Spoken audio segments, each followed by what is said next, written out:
Thanks for downloading a 3CR podcast. 3CR is an independent community radio station based in Melbourne, Australia. We need your financial support to keep going. Go to www.3cr.org.au for more information and to donate online. Now stay tuned for your 3CR podcast. Evil minds that plot destruction, sorcerer of death's construction, in the fields of bodies burning, as the war machine keeps turning, death and hatred to mankind, poisoning their brainwashed mind. Welcome to the Anarchist World This Week, broadcast across Australia on the National Community Radio Satellite. Listen to the Anarchist World This Week, Australia's sacred cow slaughterhouse. Listen to analysis of local, national, international events. Listen to analysis you'll never hear anywhere else.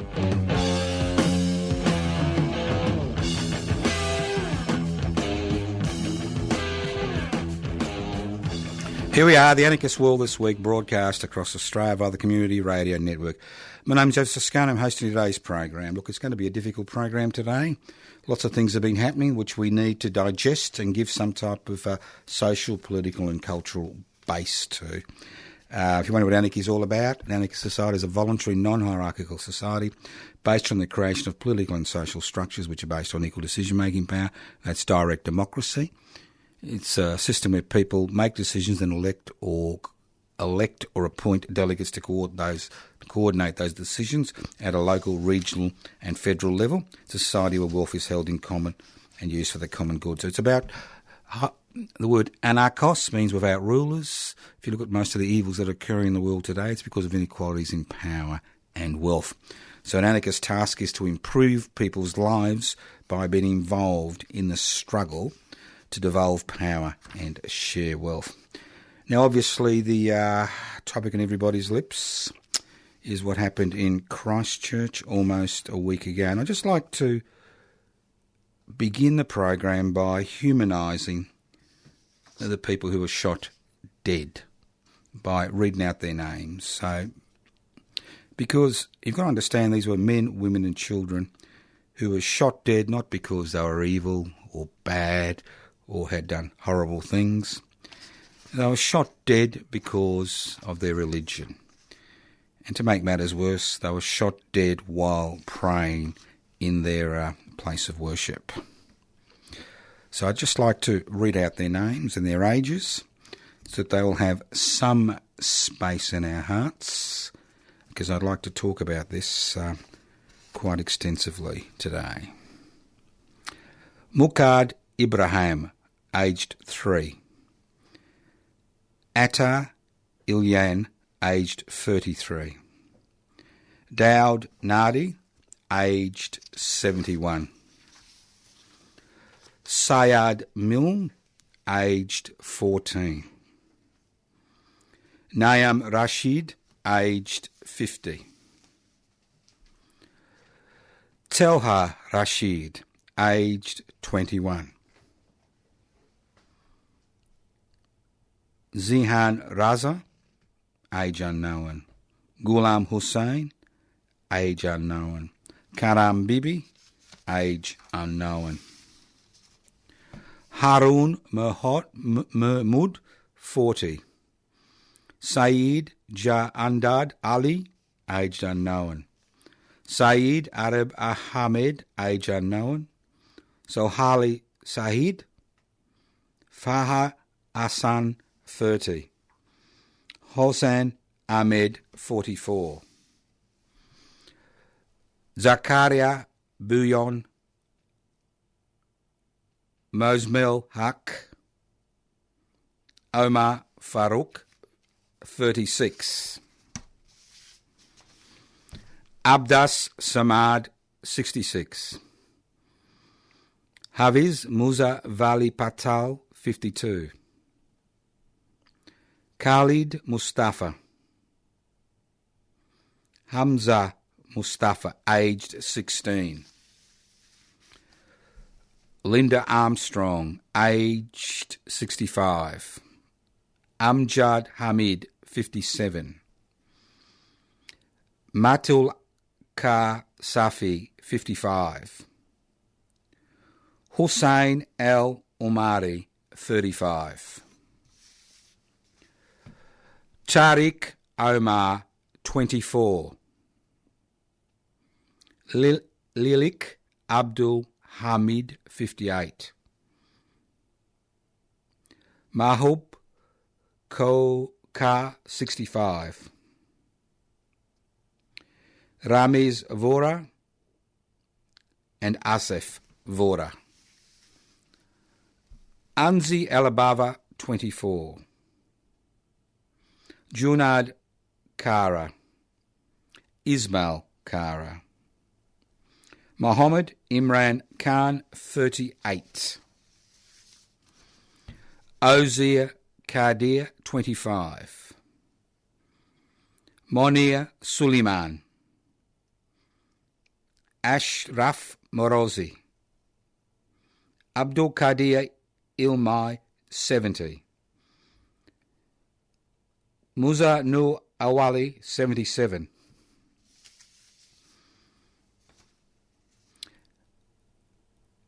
Abdul Fattah Quazam Ibrahim Quazam. Ali Muhammad Abdullah and Kamal Muhammad Kamal Darwish. It's a long list, isn't it? It's a long list. 50 people. Now, it's interesting that it's taken mass murder on an industrial scale for the society we live in to begrudgingly begin to acknowledge how the haters are beginning to have such a profound impact on the place where we live and work. Remember, the man responsible for this carnage was one of our own. He'd only been in New Zealand for a year, and obviously he'd gone to New Zealand to conduct this action. Obviously, he was well aware how easy it is to get semi-automatic weapons legally in New Zealand. So he's one of us. He doesn't come from the Middle East. He didn't come, from the moon or Mars. And he's not evil or a lunatic or a madman.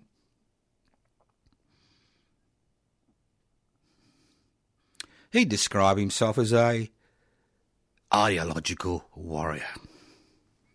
A coward, but an ideological warrior. And what we see in this country over a very long period of time is the bubbling up of human excrement covering our feet as a community. And this human excrement that has soiled each and every one of us is a product of our own making. It's a product of vilifying the other. I mean, Aboriginal and Torres Strait Islander people know what it's like to live in the land of Oz. They've known for 232 years, since the invasion began in 1788. And we've seen different political parties, different ideological groups rise up. This excrement has been risen up, covered our feet, up to our knees, and we've seen it stirred for short-term political gain by governments, oppositions, members of parliament, the Murdoch media, as well as obviously these so-called, ideologues of hate. This is nothing new. What we saw in Christchurch is nothing new. If you look at the history of the 20th and 21st century, it was the history of the totalitarian state. We have seen mass murder on an industrial scale, and we continue to see mass murder on an industrial scale by people who believe that they are the only ones who are fit to survive in this community, that they are the only ones who are fit to wield power. Totalitarianism is about creating a society where those who control the state have complete power over each and every one of us. Anybody listening to this program who was a child in the 30s, or possibly even the late 20s, will know what totalitarianism is all about.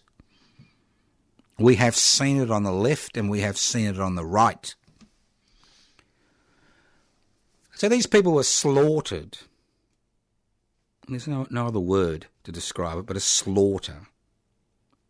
These people were slaughtered in their place of worship because of their religious belief. Not because of who they were, not because of the harm they'd done. And we are expected to somehow say to ourselves, well, it's not our problem. And I've been quite amazed by the media coverage, not just on the World Wide Web, but in our own media. How people are pedalling backwards quickly, not taking responsibility for creating that human excrement which has been flapping around our feet, creating that. Now, I like to garden. I like to plant things. And I know that if I do certain things will happen to a plant. And this plant of hatred, this plant, which has been planted in our society, which has always been there, has been cultivated. And that's the key word, cultivated, by the very people who are crying crocodile tears regarding the Church Christ slaughter. It has been cultivated by political leaders. It has been cultivated by political representatives. It has been cultivated by the mass media. It has been cultivated by the Murdoch media.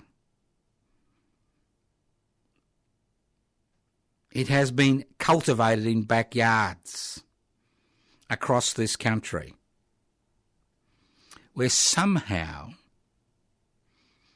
the person who is different is somehow a threat to our existence. So these are the roots of totalitarianism. This was not a madman. This person was not evil. He was an ideologue. He and his ilk believe that you need a totalitarian state to expunge the world of what they see as people who are unfit to share the same space with us. Let's not forget the industrial scale of murder in one of the most excessive totalitarian states we have seen, not just, in Nazi Germany. Those that were expendable, removed, were not just Jews and gypsies. There were political opponents, there were communists, there were socialists, there were anarchists, there were homosexuals, there were the disabled. This is what anarchism is about. It's about breaking down that power that a centralised authority is able to wield over its citizens. It's about directly confronting those elements in society who blame the other, who want to create a totalitarian state to make their wet dreams a reality. So let's not forget, this man wasn't born in Kabul. He wasn't born in the Gaza Strip. This man was born in this country. This man was brought up in this country. This man was educated in this country. This man worked in this country. This man had friends in this country. He is one of us. And for us to wash our hands of the massacre in Christchurch without addressing the issue of totalitarianism in this country, the issue of the centralisation of power, the issue of demonising minority groups because they are minority groups and it's difficult for them to fight back, it is time that we accepted that challenge and that responsibility. And if there's one lesson to be learnt, turning the other cheek, ignoring what's happening around us will not work. That's the reality. That is the reality. Now remember, this wasn't some, drone attack where you press a button. This was real. This was people grappling with the gunman. This was people pleading for their lives. This is people being shot at point-blank range. This is not some clinical strike from a bomb, so-called clinical strike from a bomb from a plane, which obviously will do much more damage than this man ever did. But it's worse because it's that human interaction, that inability to understand that the people he was killing were also human beings with lives and futures and families and friends. That inability to be able to put yourself in somebody else's shoes. And there were many failures. There will always be failures in this situation. But the ultimate failure is ours. It's your failure. It's my failure. Because we, as a community, as political activists, have not been able to contain this drive to create a totalitarian state which is based on the imposition of a political and social system which is based on excluding others because they may not have the right colour, skin, may not be the right religious persuasion. We have seen it continuously in human history. We continue to see it in every religious fundamentalist interpretation, was it the Quran or the Torah, or the Bible or the Hindu manuscripts, and the list goes on and on. So let's remember, he is one of us, and it's up to us to ensure that this rising tide of human excrement, which is based on hate, division, is washed away, and that we cleanse ourselves as a community, because we are ultimately responsible. Listen to the Anarchist World This Week, broadcast across Australia via the Community Radio Network. My name is Joseph Toscano. I'm hosting today's program. Let's move on. Now, I learned there's a new disease. Look, I've been a doctor for 48 years, I think? No, that's a lie. 43 years. 44 years. This is my 44th year as a doctor.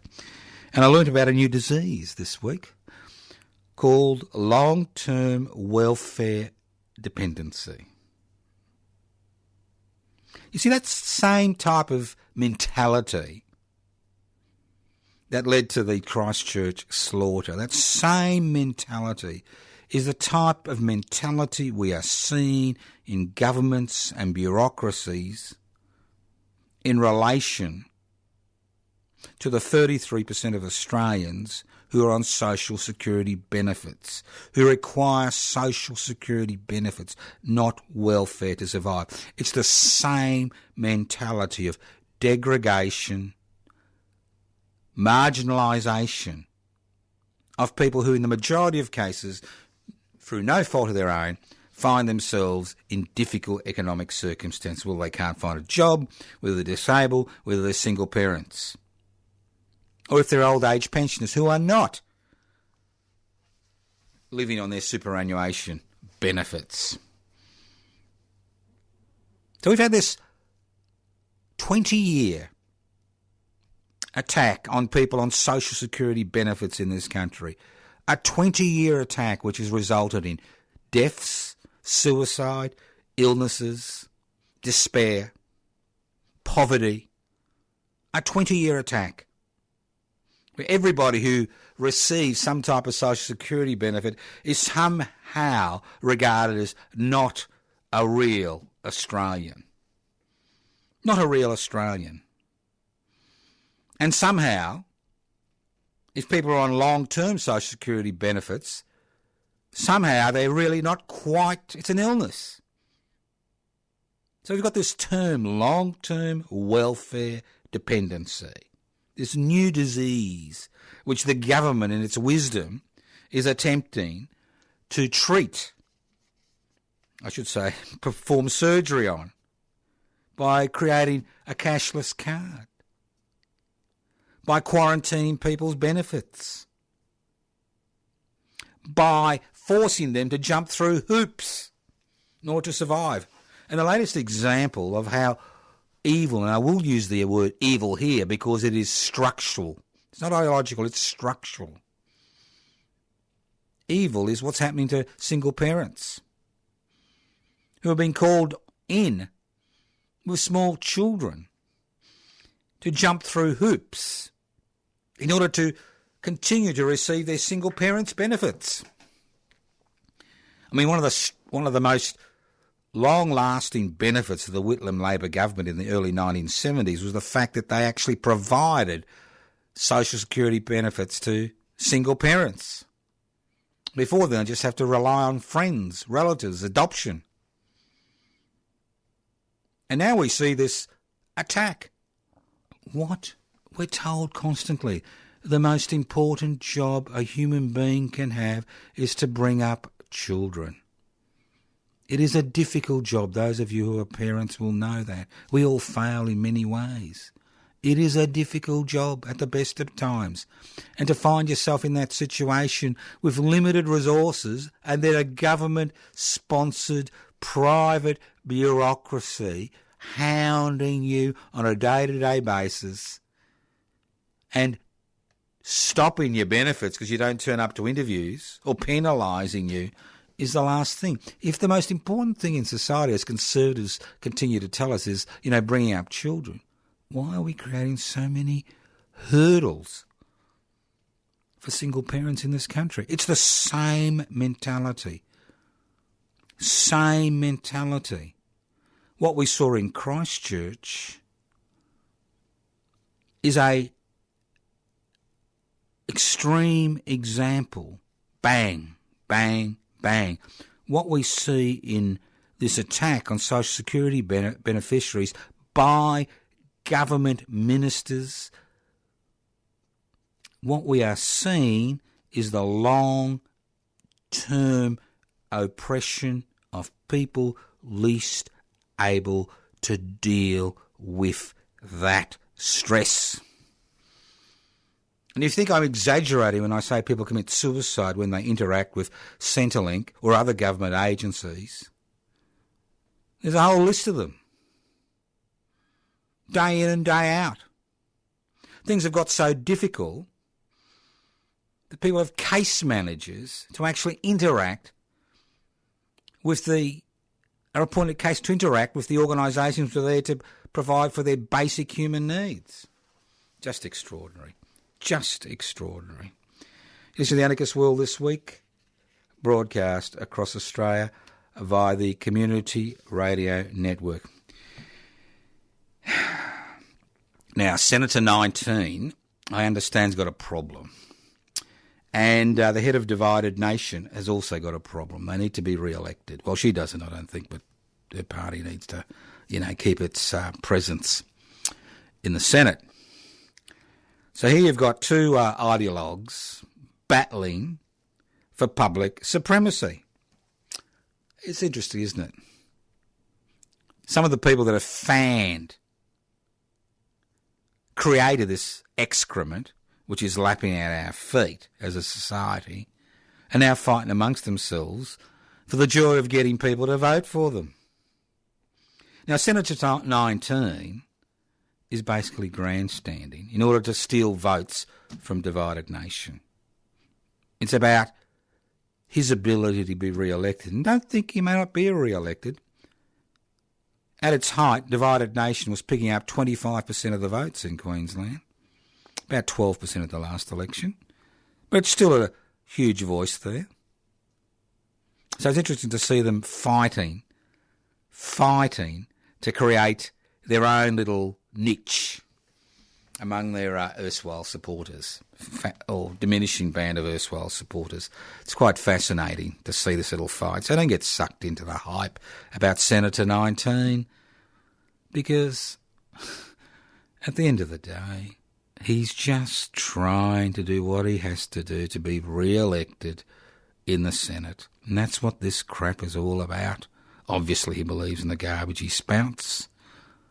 But there is a political dimension to this, and this is this battle at the bottom end by the bottom feeders to see who gets elected in the next federal parliament, who can actually articulate these ideas about the other within the federal parliamentary sphere.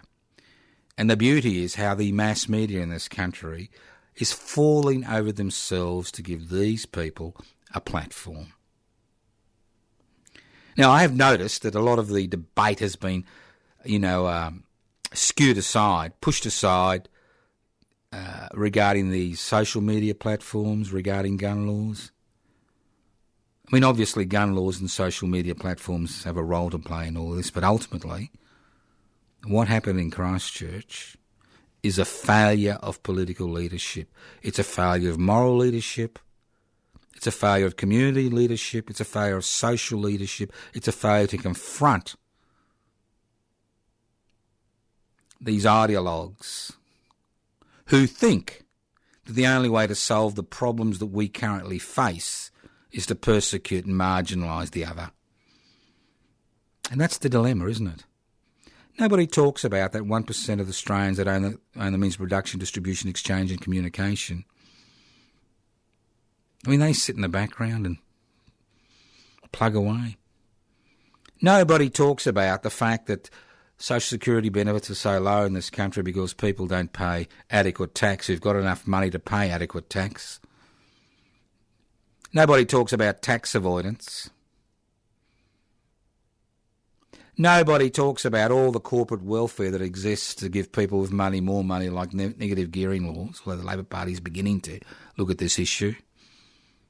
Franking credits, giving people money because they own shares. The taxpayer keeping paying. Nobody talks about the decline of the public education system as more and more billions of dollars are pumped into the Catholic education system and the privately independent school education system. Nobody talks about the concentration of media power. Now, I know everybody thinks today that it all happens on social media. Well, it doesn't all happen on social media, because today even the old legacy media continues to set the agenda on a daily basis about what is news, what is important, what isn't important. No wonder Mr Murdoch continues to bankroll The Australian, a newspaper that has never made a dollar profit in its 50-year history, because of the amount of influence he is able to have on the parliamentary agenda in this country. And if it means marginalising people, if it means, doing this in order to make a buck, well, that's the price you pay. Now, I was very interested to hear that one of the bureaucrats who was appearing before the Royal Commission into the aged care sector talk about bottom feeders. That's right. This is my bugbear. This is one of my great bugbears, is the fact that we have been sold the little sick pup that privatisation and corporatisation is the answer to every human social and environmental problem or issue in the world. And what we've seen over the last 40 years in this country is the transfer of wealth, transfer of taxpayer wealth. That's right, our wealth, tax income, from the public sector to the private sector. And with the deregulation mania, what we have seen in every aspect of human endeavour in Australian society, what we have seen is the monopolisation of service provision by unaccountable corporations. Now, it's interesting to hear this bureaucrat talk about 80% of the people who are making applications, of the organisations that were making applications to look after aged care packages in the private sector, were bottom feeders. And we have the same issue in every field of human endeavour that has been privatised and corporatised in the country today. For example, the National Disability Insurance sector. This will be a great employer as more and more people are processed, as more and more people's claims are accepted, and as the need for care is quantified. But who provides it? Is it a government agency? Or is it going to be a whole host of small companies initially, and eventually 3 or 4 corporations seeing the provision of this care as a backdoor into the Treasury? And that's what we see. I mean, we're having an aged care Royal Commission for one good reason, because of the privatisation of the nursing home sector over the last 30 years. We have seen the bottom feeders come in whenever the door to the Treasury can be opened and taxpayers' money can be used by the private sector to provide public services. We see the bottom feeders come out of the woodwork.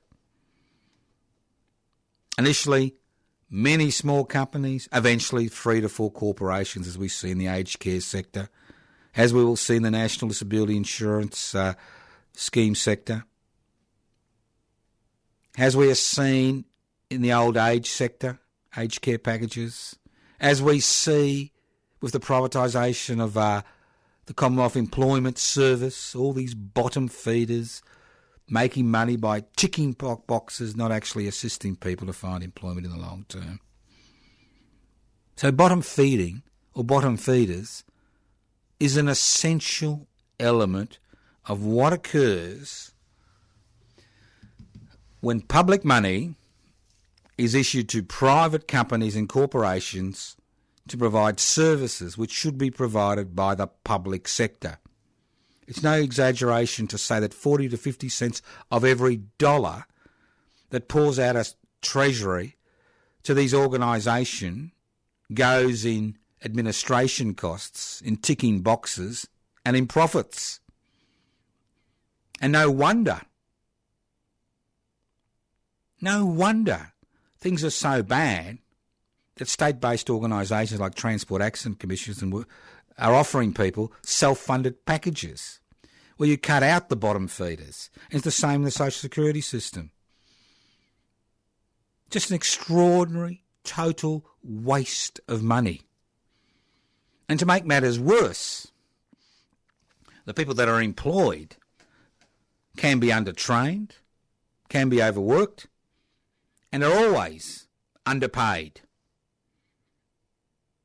Because the maxim is to create ever-increasing profits, irrespective of the human, social and environmental costs and national costs. That's what it's about. Give you an example. Now, I have to laugh sometimes.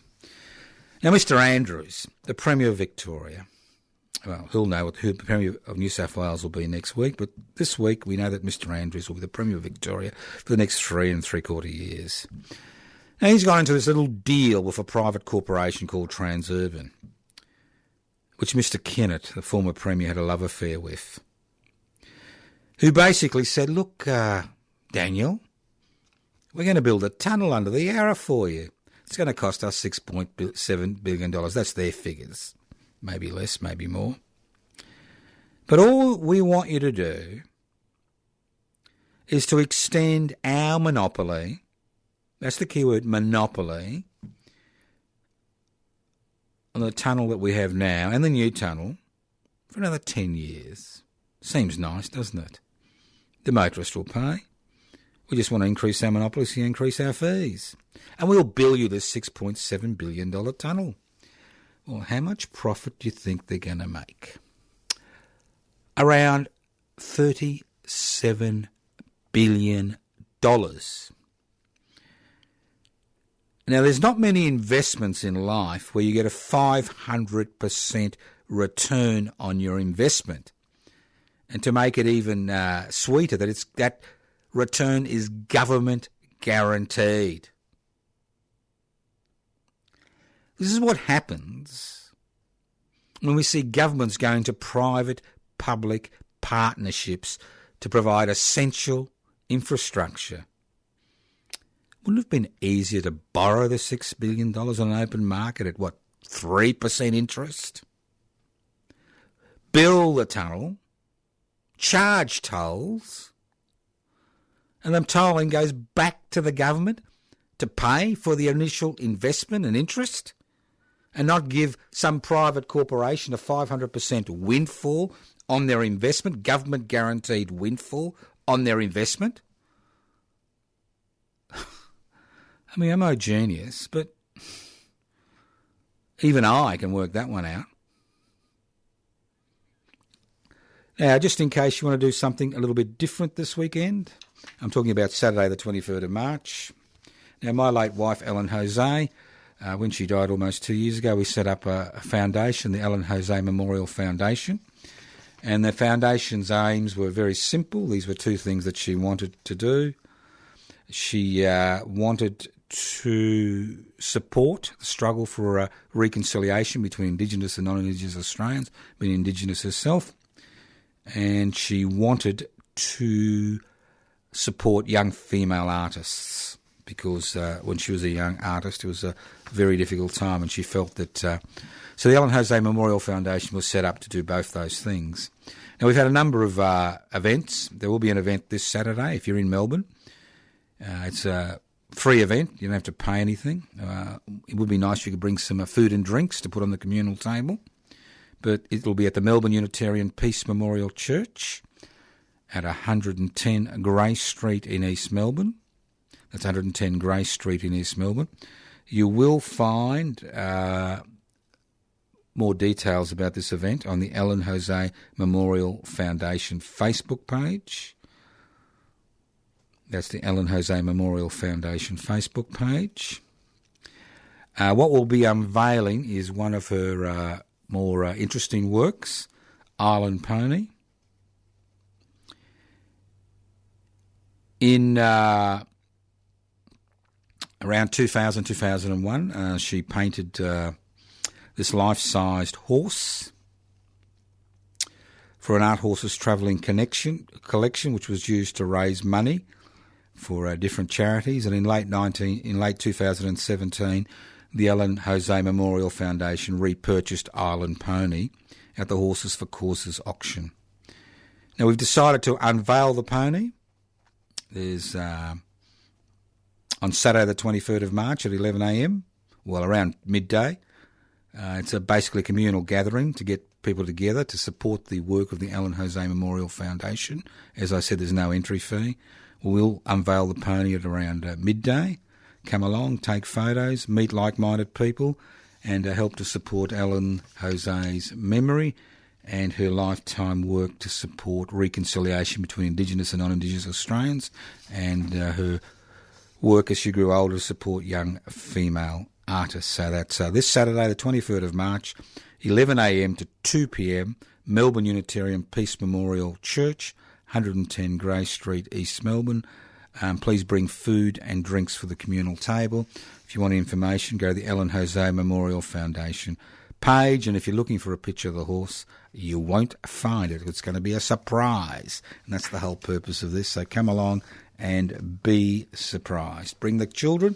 It'll be obviously a family-friendly affair. So hopefully we'll see you there on this Saturday, the 23rd of March at 11 a.m. at the Melbourne Unitarian Peace Memorial Church at 110 Grey Street in East Melbourne. Now, it's funny, you know, I keep talking about the mantra, the four horsemen of the apocalypse. I keep talking about deregulation, privatisation, corporatisation, globalisation. I can see your eyes roll back into your head. Well, here's a good one. In the suburbs of Campbellfield and Epping, which are major suburbs in Melbourne, that after a fire in Footscray about 6 months ago, a chemical fire, the EPA has been that's the Environment Protection Authority, has been going around checking warehouses, and guess what? They have found warehouse after warehouse full of toxic chemicals near residential areas. So what's been happening with deregulation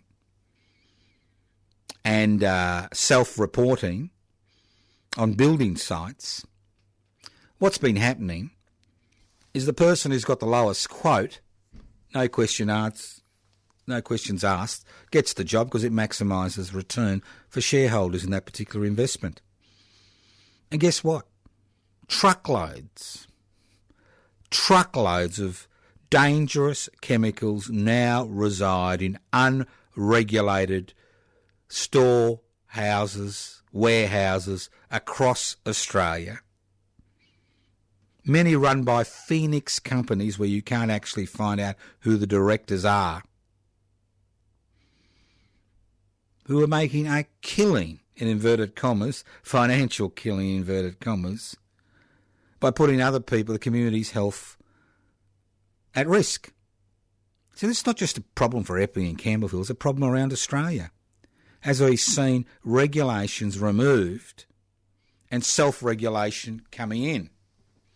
It's a little bit, as I keep saying, it's like giving a fox the key to the chicken coop before you go to bed that night, saying, "Here, darling, I know you're not going to annoy the chickens tonight, but here's the key just in case you want to have a cuddle." Same concept. And this is an ideological agenda. This is an ideological agenda which has poisoned both the Liberal National Party and the Alternative Liberal Party, masquerading as the Labor Party. This is an ideological agenda which has been pushed and prodded and supported and bankrolled for the last 40 years. Where you have seen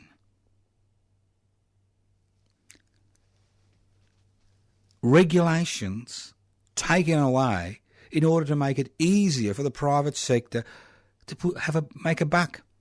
Look, not all, but most regulations are in place for a reason. They're there to protect the consumer. They're there to protect the public. And if you remove these regulations, this is what you get. You got cladding on buildings, which is totally unsafe. You have toxic chemicals stored in residential areas or semi-residential areas or near residential areas. Because the government authorities, which theoretically police these areas, don't have a tooth. Paper tigers. As we saw in the banking sector, as we saw in the financial sector, it took dozens of years of pain and suffering by thousands and tens of thousands of people for all this to come to light. And we are seeing the same thing today. Now, talking about pain and suffering and talking about evil. Evil. Structural evil. I'll give you an example. This is going to take a little while. I'm going to talk about what's driving disunity in Aboriginal and Torres Strait Islander communities across this country. Now, native title encompasses about 23% of the Australian landmass, of the islands surrounding the Australian landmass. That's native title. About 23%. Native title is based on the principle of inalienable freehold title. And the key word is inalienable freehold title. If you own property, you'll have, in the majority of cases, freehold title. What that means is if you've got freehold title, that means it's your property. You can buy it, you can sell it, you can mortgage it. You can use that piece of land or that property as collateral for investments. Now, under native title legislation, mining companies and resource corporations need to negotiate with the traditional landowners before they can actually start any major mining venture. Now, inalienable freehold title means that you've got a communal title. That title is owned by the community as a whole. Is owned by that particular community. It's not owned by an individual within that community. It's not owned by a corporation within that community. And what that means is that you cannot use that land as collateral for a financial investment or a loan or a development. So the mining sector and the Australian Business Council has been driving a campaign over the last 15 years which is dividing Indigenous communities on this very question about whether they retain inalienable freehold title or whether it's transferred into freehold title. And they know that once it's transferred into freehold title, it's quite likely that in the long run, and in some cases in the short run, they will be able to buy that land and control that land in perpetuity. So there's been this really vicious, evil, divisive campaign going on in Indigenous communities across this country who have access to land under native title to change that title and make those people basically slaves of those corporations who will then be in a position to grab hold of that land and not have to go through the process of negotiating with the traditional owners who've got an inalienable freehold title before they can actually commence their mining venture. So keep your ear and eyes open because this is an important issue. It's an exceptionally important issue. And for many of us, we've taken the eye off the ball.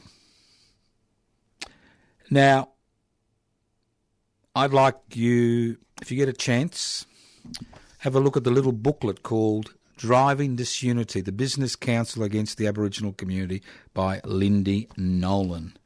That's like Lindy Nolan.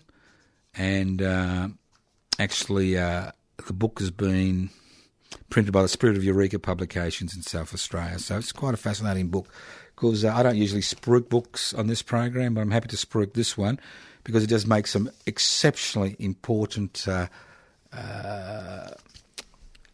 analysis of what's actually happening in Aboriginal communities today. All right, let's move on. Now, the public housing everybody's business struggle continues. It's a long-term struggle. We expect it to continue for years to come. And what I find extraordinary is how we have come up with a very simple solution to a complex problem. Now, providing housing for everybody is a complex problem, especially in a capitalist society, where you either rent or you buy or you are in public housing. And our solution, Public Housing Everybody's Business solution, which is created by public interest before corporate interest, is very simple. It's actually quarantine stamp duty revenue for public housing. And although you may have to make savings in other areas of the running of a particular state, if you quarantine public stamp duty revenue for public housing, you can actually house up to 20% of the population in each state in public housing for 25% of their income within a decade. It's just a matter of political will. So this actual campaign continues, and it will continue.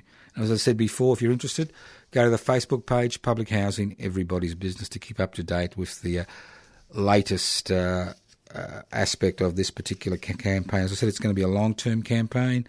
The issue of public housing is not going to go away, irrespective of how many social community housing sector houses and units are built. It's not going to go away because they're basically private organisation. This is an ideological struggle. It's the struggle of whether the state provides or whether the state outsources its responsibility to the private sector. And as you have seen what happens when the state outsources its responsibility to the private sector, we see the wasting of billions, if not tens of billions of dollars of public money, which goes into private administration and private profits. Now, I cannot believe that the public sector cannot provide a better service for half the cost. And that's the key, a better service for a reduced cost. We have been told the private sector is the only sector that can provide a good service for a reasonable cost. It's the other way around. The bottom feeders are out there. 80% of all these companies are bottom feeders, and they will do whatever it takes in order to maximise their profits, irrespective of the harm to their clients, irrespective of their harm to the nation as a whole. You've been listening to The Anarchist World this week, broadcast across Australia via the Community Radio Network. My name is Joseph Toscano. I've been hosting today's program. A few Facebook pages, my personal Facebook page, Toscano for the Public. Toscano for the Public. You can go to the YouTube channel. I'm trying to do one YouTube presentation a week. I think there's 5 or 6 up now. So the YouTube channel, go to Public Interest Before Corporate Interest, Public Interest Before Corporate Interest. Have a look, see what's going on, see my opinion regarding particular issues. You go to the Twitter stream, Pibci, PIBCI_AU, Anarchist Media Institute, anarchistmedia.org, anarchistmedia.org. Public Housing Everybody's Business, that's another Facebook page. Public Housing Everybody's Business. You can go to the Ellen Jose Memorial Foundation, another Facebook page, the Ellen Jose Memorial Foundation. As I said before, lots of things happening. Get involved, and remember, ultimately, you are the ones who change things, because we are the people we've been waiting for. We are the people we've been waiting for. And if you've been waiting for somebody else, well, it's not going to happen. You need to get involved. Well, you don't need to. You should get involved if you want to change things. If you're happy as you are, stay as you are. You can write to me at Post Office Box 20 Parkville, 3052, Post Office Box 20 Parkville, 3052. You can join Public Interest before corporate interest. Go Pibci, PIBCI.net, Pibci, PIBCI.net. Join us today. We need 550 people on the electoral roll to be registered as a federal political party. We've had a flood of applications come in over the last few weeks. Keep them up. We should be able to apply for registration, hopefully by the middle of the year. Pibci, PIBCI.net. Sick of what you have to deal with. Want to work with like-minded people? Join us. Pibci.net. That phone number again, 0439 395 489. 0439 395 489. Thank you once again for listening to The Anarchist World this week via the Community Radio Network on your local community radio station. Listen in to The Anarchist World this week on your local community radio station via the Community Radio Network next week.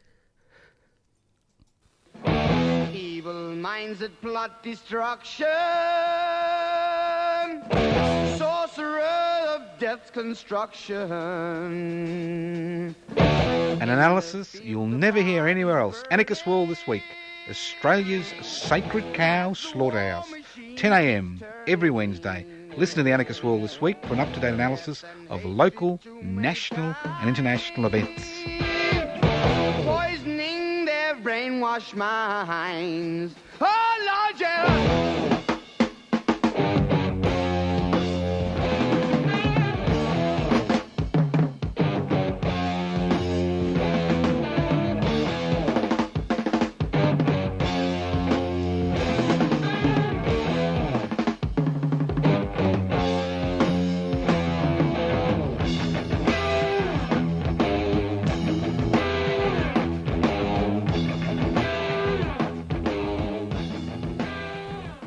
You've been listening to a 3CR podcast produced in the studios of independent community radio station 3CR in Melbourne, Australia. For more information, go to allthews.3cr.org.au.